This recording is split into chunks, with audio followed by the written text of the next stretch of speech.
Assalamualaikum warahmatullahi wabarakatuh. Dalam kesempatan ini saya akan menjelaskan tentang videografi ya, videografi. Apa sih ya videografi itu? Nah, ya, apa sih videografi itu? Videografi ya, adalah seni atau praktek penggunaan kamera video ya, kamera video untuk menghasilkan produk audiovisual dalam konteks komunikasi ya.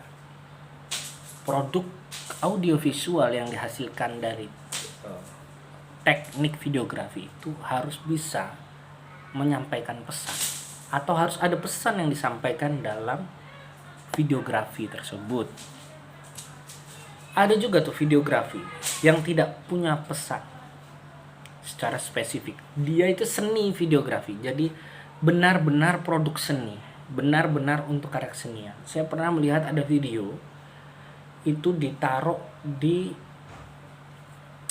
truk molen, sehingga yang terlihat adalah putaran-putaran molennya itu.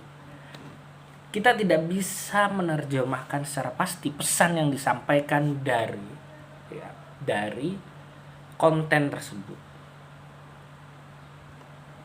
Pembuat menyebut itu adalah hasil cipta karya seni, begitu ya. Hasil cipta karya seni. Tetapi dalam konteks ilmu komunikasi yang kita pelajari, videografi harus punya pesan. Nah, pengambilan gambar bergerak, dalam hal ini berarti video,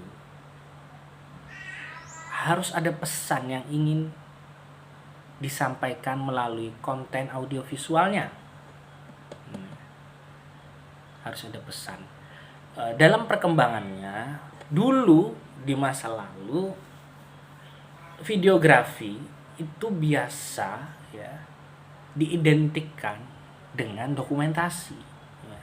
Jadi kita mendokumentasikan pesan-pesan misalnya gitu. Contoh, Presiden Soeharto itu punya itu video-video atau pesan-pesan dia kepada di desa ini, di desa itu, di kabupaten ini, kota itu, provinsi ini, provinsi itu, didokumentasikan oleh staf kepresidenan begitu.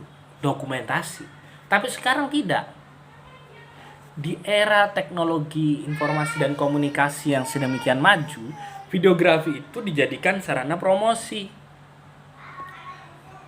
Apa bedanya dengan sinematografi? Tentu beda. Sinematografi selalu punya ya tendensi film. Berarti dia ada naskah yang jelas, naskah film yang jelas, naskahnya jelas. Naskah videografi biasa juga ada naskahnya. Tetapi ketika film dia ada karya, ada skenario, ada cerita di balik video tersebut yang bukan semata videografi. Contoh, video promosi sebuah kampus bisa aja tentu bukan karya film karena itu video profile. Ya, video profile. Video dokumentasi orang jalan-jalan itu bukan karya sinematografi karena dia bukan film.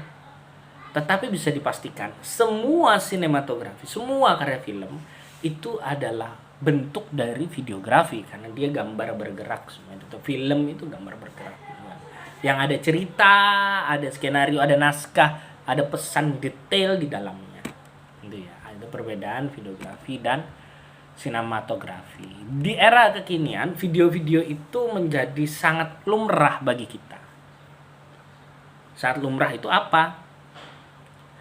Kita bisa dengan mudah ya menemukan video itu bahkan di statusnya teman-teman kita. Karena apa? Karena untuk membuat video itu sudah sedemikian mudah. Kalau dulu kita harus punya kamera, sekarang HP semuanya ada kamera yang bisa membuat film. Bisa membuat video.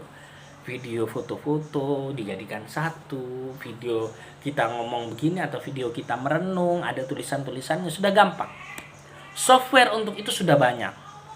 Ada chit-chat atau ada snapshot apalah begitu. Ada TikTok juga, kemudian ada Instagram yang TikTok dan Instagram ini juga punya aplikasi untuk meramu video. Anda di Instagram bisa dia memberikan sound latar begitu ya. Ada suara latarnya di Instagram. Di TikTok ada suara latarnya. Ada aplikasi di fitur Instagram, fitur TikTok itu ada suara latarnya. Ada soundnya yang bisa kita tambahkan ketika kita membuat video. Sedemikian gampang. Lalu video itu sudah jadi, kita bisa publikasikan tidak hanya di Instagram, tidak hanya di TikTok, tapi bisa kita share di WhatsApp, bisa kita share di Facebook dan lain sebagainya. Gitu ya. Intinya videografi dalam konteks ilmu komunikasi harus ada pesannya. Entah itu tentang dokumentasi perjalanan misalnya, atau entah itu tentang renungan-renungan kita. Kadang-kadang kan anak-anak muda itu sering merenung buat video begitu. Judulnya Anissa .224 misalnya, tentang opo, tentang jomblo, tentang apalah begitu ya. Dia menyisip-nyisipkan ayat Al-Quran misalnya, atau ayat apapun itulah, sunnah apapun itulah, kutipan-kutipan apa, dibuat dia videografi. Ada pesan yang disampaikan sama oleh pembuat video tersebut ya. Sejauh ini ya, semua kamera kita yang kita pegang di HP itu bisa buat video. Yang jelas ketika membuat video tentu kita ada mempelajari beberapa teknik framing misalnya. Itu kalau ya dimana kerangkanya itu ruang gambarnya itu harus pas, misalnya harus imbang, komposisinya harus pas, warnanya harus pas.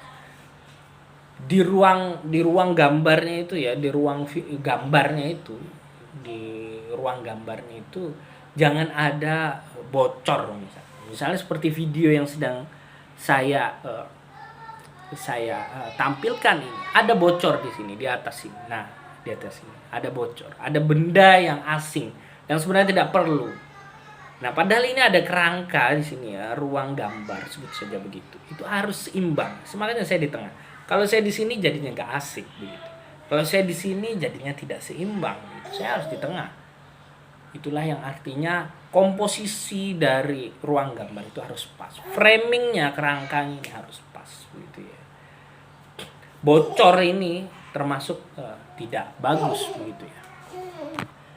Lantas harus pencahayaannya harus pas sehingga gambar ini tampak jelas. Kalau ada cahaya, kalau saya matikan lampu, gambarnya tidak ada. Tapi begitu juga kalau terlalu terang, gambarnya menjadi tidak bagus. Begitu kira-kira ya. Kadang-kadang kita butuh tripod. Kadang-kadang, walaupun kadang-kadang juga tidak perlu. Lalu harus ada fokusnya kemana ini kalau kita buat sebuah video? Kalau di sini fokusnya adalah ke wajah saya misalnya, ke wajah saya. Tidak mungkin fokusnya ke bocor yang di atas ini. Tidak mungkin fokusnya ke sini. Ketika kita membuat video di taman misalnya, fokusnya adalah orang yang sedang ngobrol di taman. Taman itu adalah backgroundnya, ada pesan di situ, tetapi fokus kita tetap orang yang ada di taman. Fokusnya orang, tamannya background. Apakah taman penting? Taman penting, tetapi tetap fokusnya di orang. Audio, karena ini produk audio visual, videografi itu, maka audio juga penting. Saya pernah melihat misalnya, sebagai contoh aja, ada beberapa video di sebuah studio di kampus yang orangnya enak, bicaranya sebenarnya pesannya bagus-bagus, tetapi audionya kemersek dan minim sekali suaranya. Nah, itu tidak enak. Makanya salah satu falsafah dari videografi itu, audio dan visualnya itu harus bisa dinikmati. Kalaupun gak bagus-bagus amat, yang penting kedengaran aja. Gak usah suaranya sing wapi ngono, misalnya kayak suara-suara di video atau kaset-kaset CD begitu ya, atau di MP3 yang YouTube dengan suara yang speaker yang bagus, tidak perlu. Yang penting terdengar saja. Apalagi kalau orang lagi ceramah begitu ya. Yang penting terdengar. Gak perlu yang perfect gitu ya, gak perlu sempurna. Dalam videografi juga kadang dibutuhkan gambar-gambar tambahan gitu ya. Makanya Video itu selain mengambil gambar-gambar utama, dia ada gambar-gambar tambahan yang disisipkan. Contohnya pernah ya di kampus Syarifuddin Lumajang itu buat video ya, Fakultas Dakwah itu buat video tentang kurma namanya, kuliah Ramadan. Selain waktu itu kameramennya David sama Nafis kalau saya tidak salah. Mas Nafis selain mengambil wajah penceramahnya, dia juga mengambil suasana di setting tempat penceramahnya itu ngomong. Itu untuk gambar sisipan, biasanya disebut footage itu tadi. Nanti kalau sudah jadi diedit. Nah, proses videografi itu mulai pra pengambilan gambar sampai pasca pengambilan gambar. Mulai perencanaan iki kate njupuk gambar kaya opo ae, tentang opo ae, sampai perencanaan itu kayak ini saya mau nanti ini saya ngambil gambar apa aja, kalau ada omongannya apa saja misalnya, sampai pengambilan gambarnya, sampai pasca pengambilan gambar apa yang disebut kemudian editing. Proses pasca itu juga selain editing nanti sampai pada kemana sih video ini akan didistribusikan, misalnya apakah melalui media sosial, apakah menjadi CD, apakah menjadi karya desain komunikasi visual. Karena videografi itu juga merupakan salah satu produk dari desain komunikasi visual. Contoh, promosi tentang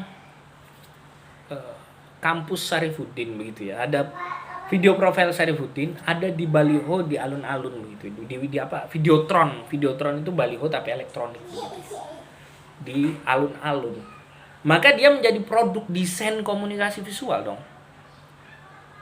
Karena di dalam video itu ada pesan-pesan visual yang ingin disampaikan. Pesannya apa? Bahwa Syarifuddin itu bagus, bahwa Syarifuddin itu punya banyak jurusan, punya dosen-dosen berkualitas, berprestasi dan sebagainya. Jadi dia tidak hanya sebagai video untuk kalangan internal di kampus saja, tetapi untuk secara massal. Ada video yang dimassalkan secara luas, dikomunikasikan secara visual. Video itu ada pesan visual di dalamnya yang disampaikan kepada khalayak luas. Kira-kira itu yang bisa saya sampaikan tentang videografi. Assalamualaikum warahmatullahi wabarakatuh.